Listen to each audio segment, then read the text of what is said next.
नमस्कार दोस्तों, नमः शिवाय। जीवन ज्योति चैनल में आप सभी का हार्दिक स्वागत करती हूँ। दोस्तों, आज की वीडियो में हम सब लोग मिलकर श्रवण करेंगे पौष मास पुत्रदा एकादशी व्रत की कथा। दोस्तों, पौष मास की पुत्रदा एकादशी का व्रत हम सभी को धारण करना चाहिए। इस व्रत को करने से हमारे संतान का कल्याण होता है और संतान प्राप्ति की इच्छा भी पूर्ण होती है। आइए हम सब मिलकर श्रवण करें पुत्रदा एकादशी व्रत की कथा। कथा आरंभ करती हूँ। महाराज युधिष्ठिर ने पूछा, हे भगवान, आप कृपा करके यह बताइए कि पौष शुक्ल एकादशी का क्या नाम है, उसकी विधि क्या है और उसमें किस देवता का पूजन किया जाता है। भक्त वत्सल भगवान श्री कृष्ण जी बोले, हे राजन, इस एकादशी का नाम पुत्रदा एकादशी है। इसमें श्री नारायण जी की पूजा की जाती है। इस चर अचर संसार में पुत्रदा एकादशी व्रत के समान दूसरा कोई व्रत नहीं है। इसके पुण्य से मनुष्य तपस्वी, विद्वान और लक्ष्मीवान होता है। मैं इसकी एक कथा तुमसे कहता हूँ, तुम ध्यान पूर्वक सुनो। भद्रावती नामक नगरी में सुकेतुमान नामक एक राजा राज्य करता था। उसके कोई भी पुत्र नहीं था। उसकी स्त्री का नाम शैव्या था। वह निपुत्री होने के कारण सदैव चिंतित रहा करती थी। राजा के पितृ भी रो रो कर पिंड लिया करते थे और सोचा करते थे, इसके बाद हमको कौन पिंड देगा।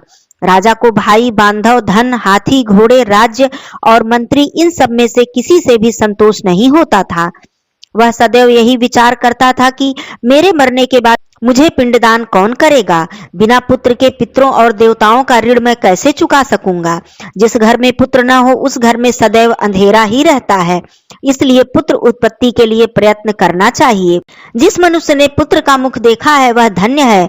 उसको इस लोक में यश और परलोक में शांति मिलती है, अर्थात उसके दोनों ही लोक सुधर जाते हैं। पूर्व जन्म के कर्म से ही इस जन्म में पुत्र, धन आदि हमें प्राप्त होते हैं। राजा इसी प्रकार दिन रात चिंता में लगे रहते थे।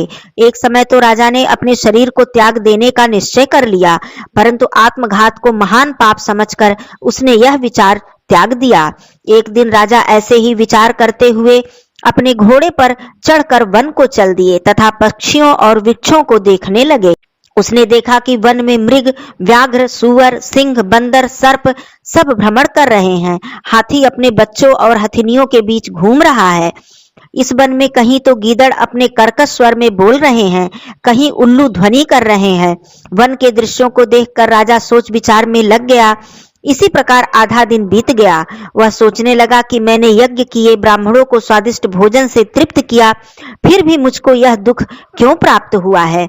राजा प्यास के मारे अत्यंत दुखी हो गया और पानी की तलाश में इधर उधर फिरने लगा। थोड़ी ही दूर पर जाकर उसे एक सरोवर दिखा। उस सरोवर में कमल खिले हुए थे तथा सारस, हंस, मगरमच्छ आदि विहार कर रहे थे। उस सरोवर के चारों तरफ मुनियों के आश्रम बने हुए थे। उसी समय राजा के दाहिने अंग फड़कने लगे। राजा शुभ सगुन समझकर घोड़े से उतरकर मुनियों को दंडवत प्रणाम करके वहां पर बैठ गया। राजा को देखकर मुनियों ने कहा, हे राजन, हम तुमसे अत्यंत ही प्रसन्न हैं। तुम्हारी क्या इच्छा है सो कहो।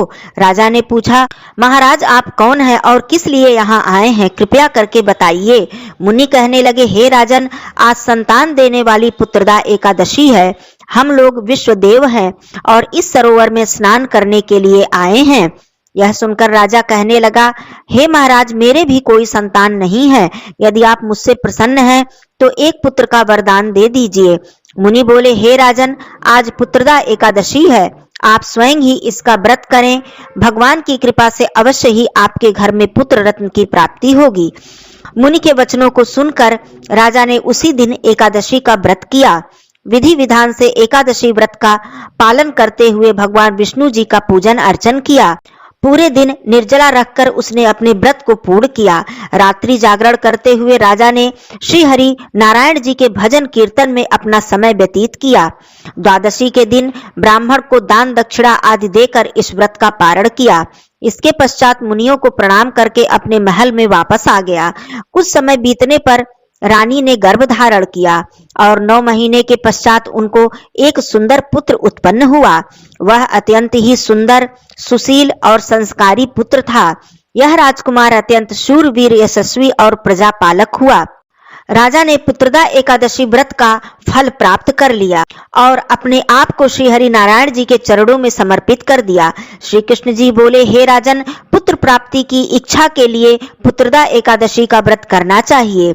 जो मनुष्य इस महात्म को पढ़ता है और सुनता है तथा साथ ही पुत्रदा एकादशी के व्रत को धारण करता है, उसे इस लोक में सुख की प्राप्ति होती है और अंत में मोक्ष की प्राप्ति होती है।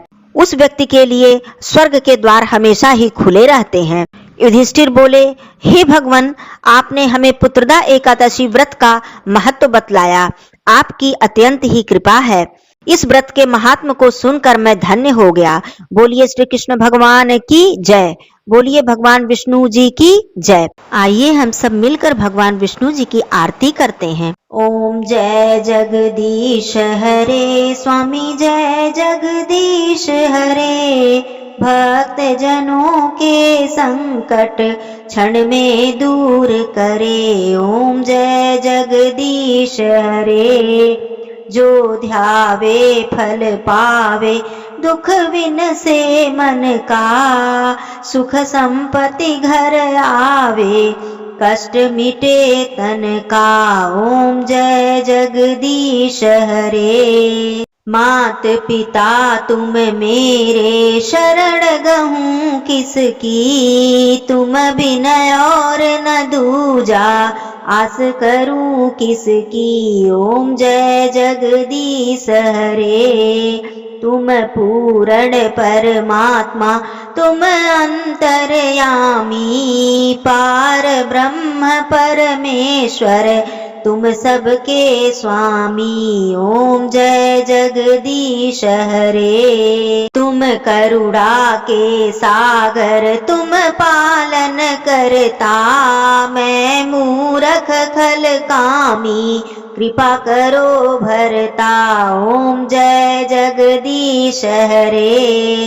तुम हो एक अगोचर, सबके प्राणपति। किस विधि मिलूं दया मैं, तुमको मैं कुमति। ओम जय जगदीश हरे। दीन बंधु दुख हरता, तुम रक्षक मेरे। अपने हाथ उठाओ, द्वार पड़ा तेरे। ओम जय जगदीश हरे।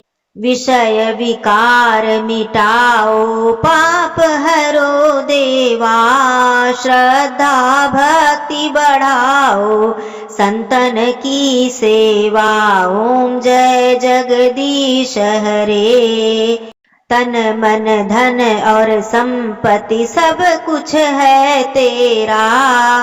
तेरा तुझको अर्पण, क्या लागे मेरा। ओम जय जगदीश हरे। श्री जगदीश जी की आरती जो कोई नर गावे।